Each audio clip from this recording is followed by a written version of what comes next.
Hello friends, welcome back to my YouTube channel. My name is Michelle Fondin and I'm the author of the new book, Twin Flame Romance, The Journey to Unconditional Love, available now in paperback, Kindle, and soon around October 16th on Audible books. And if you book a reading with me this month and you live in the United States, a 60 or 90 minute reading, you will get a free signed copy of Twin Flame Romance. Make sure to mention that when you book the reading with me. And as well as that, if you have already read or are in the midst of reading Twin Flame Romance and you leave a review on Amazon, I will gift you a free Audible copy of Chakra Healing for Vibrant Energy. So thank you so much for your support. I've also streamlined and put all of my books and recommendations for books and tarot cards and all the above on my Amazon page. So I'll put the link below that you can actually click on to look for any of my books or any of my recommendations. Today we are talking about a more serious topic. Sorry. I know generally this is kind of serious stuff, but this came to me through a channeling for the Divine Masculine, and this is only for a subgroup of the Divine Masculines. So if this does not sound like your Divine Masculine, or if you're a Divine Masculine, if it doesn't sound like you, then it's just not for you. But this is for a subset of Divine Masculines and why they are really afraid. Like, what is the crux of their frightenedness or the reason why they are very scared about this connection and very scared to come back. Now, they are overcoming this.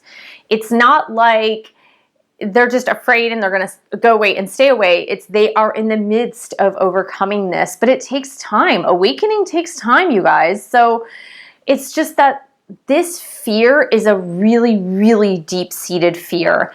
Now, it came to me just through a channeling. I connect regularly with my twin in the 5D, and this really came to me. So a subsect of the Divine Masculines, not all of them, but a section of them, were raised in very religious upbringings. So I know for myself, I was raised a Roman Catholic, and my mom actually wanted to be a nun. So there you go. 12 years of Catholic school, a really strict Catholic upbringing, and there was a lot of fear there. Honestly, it was an upbringing in Catholicism surrounded by fear. I had so many fears. So the fears that my mother put upon me, but also just kind of like that fear-based energy within the strict religious upbringing. So that brings me to the Divine Masculines in this set of Divine Masculines that have this intense fear. It's not even like they're kind of afraid. No, it is this intense, intense fear. And it's deeply rooted in their upbringing. It's deeply rooted in their religious upbringing, even if they don't believe it anymore, even if they are not practicing that type of religion. Again, for me, it was Catholicism, but even if they're not practicing that type of religion or the strictness of the religion, it is so ingrained in them because it was ingrained in childhood. And there were a lot of fears surrounded with religion instilled in this Divine Masculine. And here's the problem. And I know it's going to sound crazy, but it might not sound so crazy to you guys. Because if you're a Divine Feminine listening to this, when you were going through your awakening, whether it was a year ago, 10 years ago, 20 years ago, when you were going through your spiritual awakening, if you are in this category where you were brought up in a very strict religious upbringing, and it could even be a strict religious upbringing infused with superstitions as well. So if it was not only like this strict religious upbringing, but it was infused with like superstitions, like if you did this or if you do that, like God will punish you or you'll go to hell or the devil is near, or like anything like that. If there were a lot of superstitions surrounding religious practices or daily practices or just daily living, then those fears, I'm sure, were present in you when you were going through your own awakening. So I'll share a couple of mine that I was telling my sister the other day that for me, when I was learning about meditation and meditating really often, like a lot of these deep-seated religious fears really came about. And so one ridiculous statement that was said to me throughout was, oh, you cannot have a silent mind. I think I said this in one of my videos.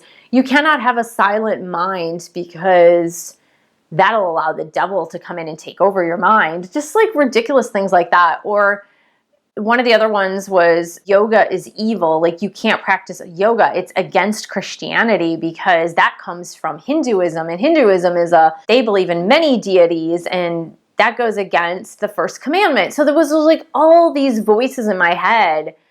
And even in studying Hinduism, which I studied as a subsect of studying about ancient Indian civilization, it wasn't even a part of the Ayurvedic study or yoga study or meditation study. It's just that I like cultures and civilizations, and I like to study that stuff, and I just find it really fascinating.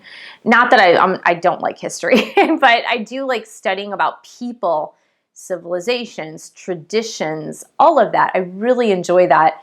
But even in the midst of becoming awakened to this concept of gods and goddesses as a method of symbolism, not as a deity, so to speak, for me, that was not the purpose. It was just kind of like hearing the stories about that.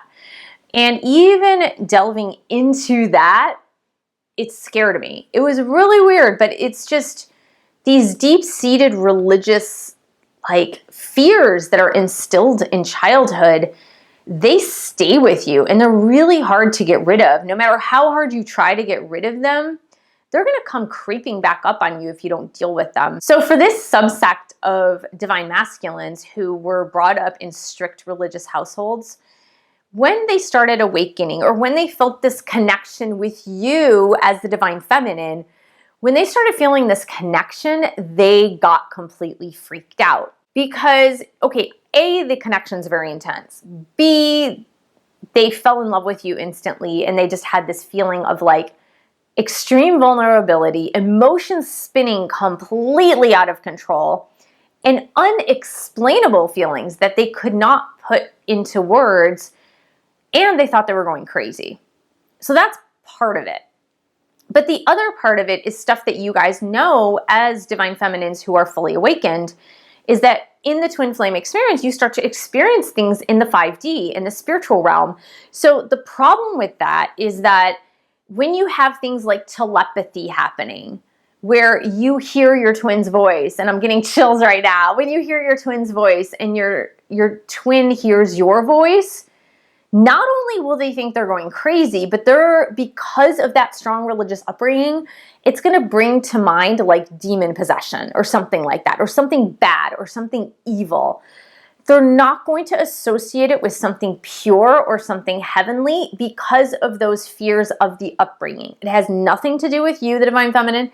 It has nothing to do with a connection. It has everything to do with the deep-rooted fears from the religious upbringing in their childhood. And so a lot of the things in the twin flame journey are unexplainable. You cannot explain them. It makes no sense. Or like if you feel your twin's presence at night, or you feel like their body's hovering over you, even though they're not there, and then just know that inversely, they feel you. They feel your presence. They feel your body's hovering over them. They might even feel physical touch from you when you're not there.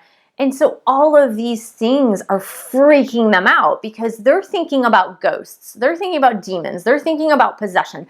They're not thinking straight that this is actually something good because of that deep-rooted religious upbringing. So part of the problem with that is what you need to realize is that don't blame them. If you were not raised in a fear-mongering religious household when you were a kid, it's so hard to overcome that. They will overcome it, and they are overcoming it because they're realizing like, oh my God, I feel these intense feelings of unconditional love. If it's unconditional love that I'm feeling, it can't be bad, right? Unconditional love is not bad. Unconditional love is God. So they're trying to piece it all together because it goes against everything that they learned when they were growing up. So as they're piecing it together, you've got to make sure not to blame them and not to ridicule them and not to think that they're crazy for thinking it was something evil. And it's just that they had to overcome those conditionings from their childhood. And that is really hard to overcome. It's a struggle to overcome that. Furthermore, if their parents are still alive, and if they mentioned something to their parents about what they were experiencing with you or with this connection, and mom or dad who brought them up in that specific religion or with the fire and brimstone type of part of the religion or with those superstitions, they might have said something to your twin like, oh my God, that sounds like witchcraft, or that sounds like the occult, or that sounds like dark magic, or something like that. They might have confronted your twin, your divine masculine, in just saying all these negative things like, if you feel her or if she affects you in this way, if like you can look into her eyes and like you can feel her touching you or next to you and she's not, like they're going to think it's something bad, and they might tell your twin like, oh, that's something that you need to stay away from her. So just realize that overcoming this childhood conditioning is so incredibly difficult. It's really hard for them. And they're doing it though. They're realizing in the beginning they didn't though. In the beginning they were spooked. So this particular set of divine masculines who had this strong religious upbringing, they were spooked. They really thought like there was something not pure going on here. And one of the reasons too is because they felt that intense sexual connection to you, and the intense sexual connection where they could feel you sexually even when you were not next to them. They could feel you sexually like in the car, in their bed, like everywhere at work. Like they could feel you intensely sexually, like you were right there with them, and they didn't understand it. They couldn't understand how they could feel you, how you could turn them on, like, and they weren't even thinking about you. And like they were freaked out at the possibility of this being demonic or something like that. And I know it sounds ridiculous, guys. I know how ridiculous this sounds, but it's not so ridiculous. Honestly, what is our framework in major religions today? What is the framework? The framework typically is fear-based. That is the framework. So we as twin flames, we don't have a lot of experience with these spiritual relationship connections in the 5D. We just don't. We're kind of all learning as we go along, and that includes your divine masculine. So if your divine masculine has been freaked out or has been spooked, and like, of course they're not going to tell you that. They're not going to, they might say, you scare me, or I'm scared, like this is really scaring me. And in fact, that's what my divine masculine told me. Like, you scare me. This is scaring me, that I'm scared. And like, I was like, what? Huh? What? I was like, I totally did not get it. I was like, what are you talking about? I did not get it. And if they are spooked to that extent because of not what you were doing, not what you were doing in the 3D, not what you were doing in the 5D, but the fact that the connection reminded them of like forbidden things that they learned about when they were young.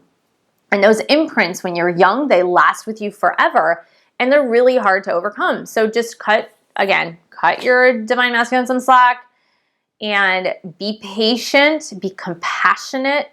And when they come forward to you and explain to you how they had a really strong religious upbringing, you need to show compassion, because again, that is not an easy thing to get through, especially if it was fear-based. I mean, that's really what this is about, is the fact that it's not religious upbringing.